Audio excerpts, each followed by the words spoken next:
But he's done very little to help, and that's outrageous. It's kind of like you threw us something that wasn't even sincere. Well, Jeff, and then Antonio. Here's the two things. He didn't run on, hey, I'm everybody's president. He didn't run. He ran on Al Green. He ran on. He put the dirty four-letter word hope under his name and let black people do the rest. Yep. And they didn't ask for shit. They didn't get shit because they didn't say, look, if you want this vote count, you're going to have to go like everybody else. People keep thinking that politics is anything other than a shit hill. And in order to climb to the top, you got some shit on you. You got to get shitty. You gonna get shit. None of us, we didn't ask for shit, so he didn't have to give us shit. And I would say this, and I have these conversations with Vett Carnell a lot. We got to be honest about him being Kenyan versus being African American. How about it? Descendants of slavery. How about it? And I think that what's happened as a result is he approaches it from, again, like I said before, an ethnic approach of America being a great place. Now, fundamentally, I think America has good parts, but when you come from a descendancy of slavery, it totally changes the dynamic of how your family was affected. But as to more focused great realities, I think a lot of times Black America comes up with excuses when they don't know the facts. And talking to Byron, he kind of laid out the facts. Go Army and Go Navy has a $2 billion budget. You know how much went to Ebony and Essence? How much? Several thousand, if nothing. Wow. That's how. So when you're a black business like Boyce Watkins or like Breaking Brown, what you used to be able to do is you used to be able to know that you, before affirmative action, is go to Go Army, Go Navy, and you get a base. Right. Because the reason why black people are employed in the public sector is because the private sector is horribly racist. Wow. And so, like, when you don't have that base of government support, it basically makes it so you struggle to exist independently. Wow.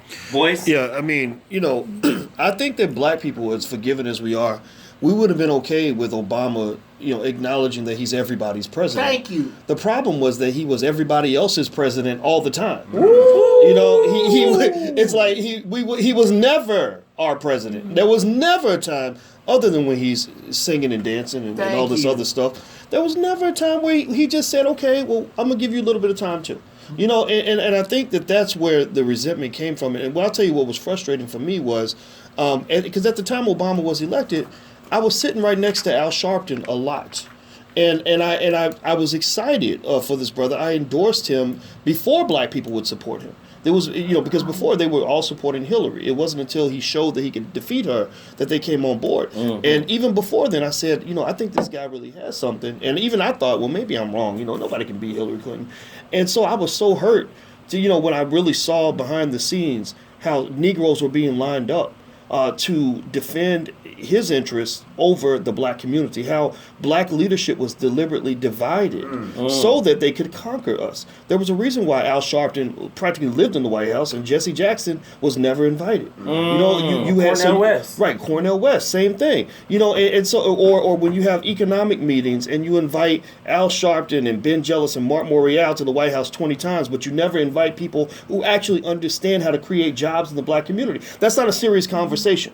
In those meetings, you should have Julianne Malveaux with a PhD in economics from MIT. You should have Dr. Claude Anderson, author of Powernomics. You should have Byron Allen there, who knows how to create jobs. But Claude, these people could probably tell the president enough in 10 minutes for him to completely transform the employment situation in the black community. And then to add insult to injury, you get to this bullshit meeting where he's bringing Nicki Minaj and Rick Ross and rappers to the White House to talk about incarceration. Are you serious? Michelle Alexander, you ever heard that name? Author of the New Jim Crow? Seriously, I'm sorry, I don't mean to go. I'm just, it's infuriating because what he's saying to black people is, y'all are a bunch of retarded ass niggas, and I'm not gonna respect you because you're gonna vote for me without asking me for anything. And that's what we're getting from the president. And I didn't mean to go there, but it's infuriating. Yes. You should all be angry about this. Yeah, Rita G. Wait, Rita G, then you, Doc. Go ahead.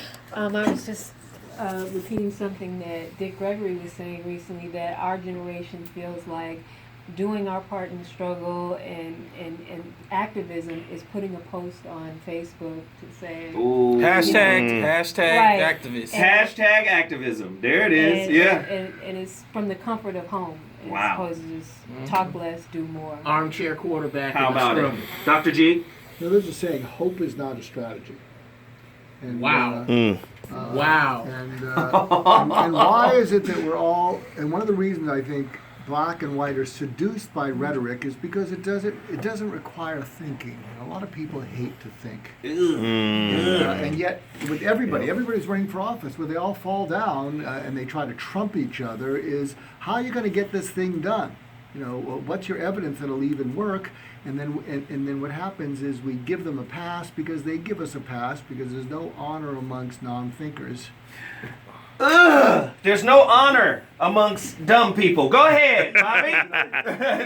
You can't lead people if you can't feed people. Van Jones was working in the White House. He wrote a book called The Green Economy that could have affected tremendous economic change in our communities, and at the same time did a lot for the environment. And he got to a point where he could no longer sit in the White House because some things that he did that showed his consciousness, so they had to get him out of there. You can't have a meeting and talk about incarceration without Jim Brown, because he's been doing work for 30 years and got no support after having supported Obama in Ohio in that second term. And then finally, there's a brother named Wendell Stimley who is a builder of incredible magnitude. So when we're talking about people who need to be at the table, those are the type of people that already bring work and a body of work with them. And that's why we have a right to be upset, because Hillary is running around with hot sauce right now and playing dominoes, and she's going to get 98% of the black vote. Wow. She still ain't got over that sickness. Antonio? So, when we start talking about Obama being everybody's president and why he can't address black issues, we have to be honest that black issues require more than a little bit of attention. Right now, today, there's about 14 million black homes. 40 million blacks live in those homes. It's like 3.2 people per home. Top 5%. All you got to have is 350 in hard assets. Top 5%. And those are mostly older people, going back to your point. The middle black home today, when you take out the family card, is worth $1,700. Damn. Yeah.